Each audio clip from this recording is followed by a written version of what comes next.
Hoy vamos a seguir, si bien es como una historia de la filosofía, lo que quiero que vean es cómo surgen los primeros problemas filosóficos. Acá ya tenemos uno. Primero, la diferente forma de interpretar la naturaleza. Y segundo, la diferencia entre el sabio o sofista y el filósofo. Andando el tiempo, en el siglo IV a.C., aparecen dos personajes. Heráclito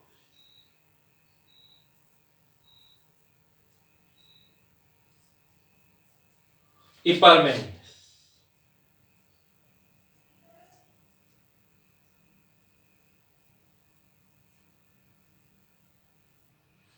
Y aparece acá un problema que todavía se trata en filosofía, pero abarca otros sectores del conocimiento, que es el problema de la realidad. ¿Qué es lo real? ¿A qué puedo denominar real? Este problema es actual porque con la cuestión de inteligencia artificial, la web semántica, ha aparecido este problema. Se trata de que las máquinas hagan ciertas distinciones, pero no pueden hacerlo muchas veces por el problema de las concepciones de realidad que puede existir. Otro ejemplo sencillo de esto es cuando la gente dice, esta es mi verdad y esta es tu verdad. Son ejemplos de definición de realidad. Hay una frase que dice, no se puede hacer ciencia de lo mutable. Entonces acá aparece el problema de definir qué es real o qué no y cómo debe ser la realidad. Cuando se explicaba por Dios, eso no era un problema. Los dioses cambiaban todo a gusto y como era la razón de ser de todo, podían modificar algo estable. Por ejemplo, lo que ahora denominamos un milagro. Llega algo estable y algo que no debería pasar puede pasar.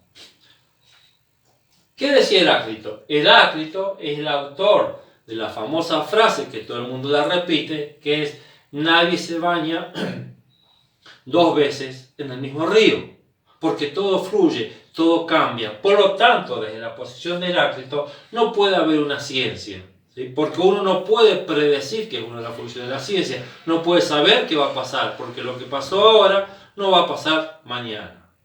Por otro lado, tenemos a Parménides, para el cual la realidad es estática. Y él tiene una frase que la voy a escribir porque es un poco más compleja de entender. Es una típica frase filosófica. La frase de Parménides es: el ser es y no puede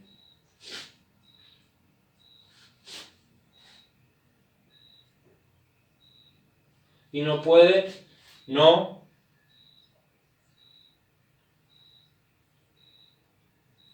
ser. No es un trabalengua. ¿Qué significa el ser es y no puede no ser? Por ejemplo, si significa que el ser tiene que ser estático, estable. ¿Por qué? Porque para cambiar el ser tiene que dejar de ser lo que es para posteriormente ser otra cosa. Por ejemplo, tomemos los seres humanos, cualquier cosa que crece. Para que un niño sea adulto, debe dejar de ser niño. Y ahí está lo mutable. ¿Sí? Entonces el pasaje del niño al adulto seguiría el proceso de Heráclito. La cuestión de que va cambiando el ser. Pero hay que buscar algo más profundo para que eso no suceda, porque el ser es y no puede no ser. No se puede dejar de ser. Esa discusión, básicamente entre la realidad mutable y la realidad estática, permanece hasta nuestros días. En la epistemología siempre aparece, en la ciencia, en la tecnología inclusive, que parece que no tiene esas discusiones. Y toma una solución particular en los dos fundadores de la filosofía, Sócrates y Aristóteles. Acá tenemos un problema siempre. Sócrates era un charlatán callejero, nunca escribió. Las obras escritas se tienen a través de 2 o 3 filósofos de la época, sobre todo el discípulo de Platón. Por eso se habla de las obras platónicas. Acá, ya que estamos con esto, voy a hacer una distinción. En las obras escritas por Platón, que siempre tienen como principal protagonista a Sócrates, hay dos etapas. Una que se puede caracterizar como la socrática y otra que es más de corte platónico. Básicamente uno se da cuenta en los libros, porque en los libros más socráticos hay diálogos cortos, porque la función de Sócrates era convencer al interlocutor. En cambio después hay otros libros que tienen en su desarrollo más mitos, desarrollos más largos. Ya no son un simple diálogo, sino hay exposición, casi digamos una clase magistral, y ahí se pueden dividir. Bueno, Sócrates cambia de la cuestión presocrática de la naturaleza a la filosofía más de lo social, que es más o menos lo que hacen los sofistas. Pero la gran diferencia es que Sócrates busca la verdad. Los sofistas no buscaban la verdad, por más que ellos eran los sabios. Eso significa sofista también. Ahora, vamos a ver algo, ya que hablamos de Sócrates. No es la función de esto dar una del taller, pero necesito estos conceptos para desarrollar los textos que les he enviado. La cuestión de Sócrates se dedica a lo social. Sócrates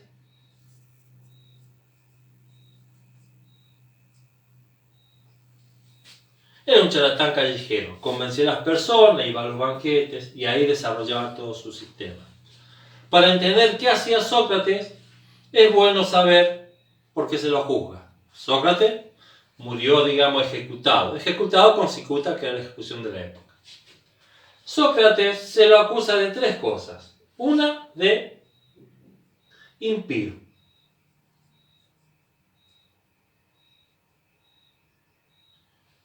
Debemos ver algo. En esa época había muchos dioses. No había una obligación de un dios, de rezar a un dios. Lo único que sí que había obligación de rezar a los dioses de la ciudad, porque era quienes protegían la ciudad. Después uno tenía libertad de alabar cualquier dios. Y él lo que alababa es el daemon, se dice demonio, un daemon, un dios interno, que lo obligaba a preguntar todo. A partir de eso se le hace la acusación de impiedad. La otra acusación que se le da es la de sofista. Recordemos que sofista, acuérdense, el primer insulto filosófico que aprendimos, significa charlatán. Entonces la acusación es por estar hablando cosas que no son. Y relacionado con esta de sofista está la que era peor de todo para su época, incluso para ahora, que es la corrupción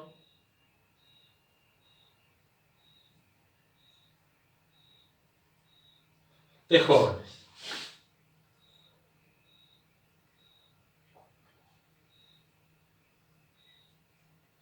Siempre cuando se dice esto, sale la cuestión sexual. Bueno, en ese momento la homosexualidad era algo normal. El asunto de acá, ¿qué corrompía de los jóvenes? Las mentes. Si uno lee los libros de Platón, ¿sí?, estos tienen los nombres de la persona que es el interlocutor, pero también el tema que tratan. ¿Qué tema trataba Sócrates? Los valores de la sociedad de su época. Tiene el libro sobre la amistad, sobre el amor, sobre la ciudad, sobre el heroísmo. Y el asunto es que en ese tratamiento los ponía en duda y nunca llegaba a una conclusión. Empieza tratando el tema y en casi todos esos libros termina diciendo que no saben lo que es ese valor. Es decir, acá lo que hace es a los jóvenes, que es con quien más hablaba, los hacía dudar de los valores que movía una sociedad griega, una sociedad heroica. ¿Cómo voy a dudar de dos pilares de esa sociedad como son el heroísmo y la amistad que nos lleva al combate como un solo cuerpo? Por eso significa corrupción de jóvenes, por la cual lo terminan acusando. Y es sofista porque decía, la corrupción de jóvenes está basada en su charlatanería sobre los valores. Y por eso lo terminan ajusticiando. Platón es el que escribe todos los diálogos, ¿sí? Por eso se habla de diálogos platónicos más que diálogos socráticos. Y Platón establece una concepción de realidad, siguiendo el modelo de Parménides. El modelo de Parménides es el que, en definitiva, se impuso hasta ahora inclusive. La cuestión de las contradicciones no se aceptan en la lógica y por eso se impuso ese modelo de realidad. Platón